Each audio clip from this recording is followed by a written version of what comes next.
আল্লাহ তাআলা যদি দয়া করে আমাদেরকে মাফ না করে, আমাদের বাঁচার কোনো উপায় নাই। আপনি কি ভেবেছেন আপনার নামাজ দিয়ে আপনি জান্নাতে যাবেন? আপনি তাহাজ্জুদ গুজার, সেজদা দিতে দিতে কপালে দাগ ফেলেছেন, এটা আপনারা জান্নাতে নেবে না। আপনি এলাকার সবচেয়ে বড় হাতেম তাই দানশীল, এই দানের ভরসায় বসে আছেন। কশিন কালো আমাদের নামাজ, আমাদের রোজা, আমাদের ইবাদত, এগুলোকে মিজানের পাল্লায় উঠালে কোনো ওজনই হবে না।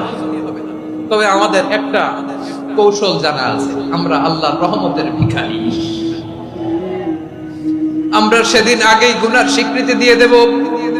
আমরা বলবো, আল্লাহ তুমি প্রশ্ন করার আগে তোমার একটা কথা বলি, আমারে কিছু জিজ্ঞেস করো না, আমি সব করেছি। এমন কোন পাপ নাই যে পাপ আমারে দিয়ে হয় নাই। তোমার রহমত দিয়ে তুমি জান্নাতে পাঠাবা। তোমার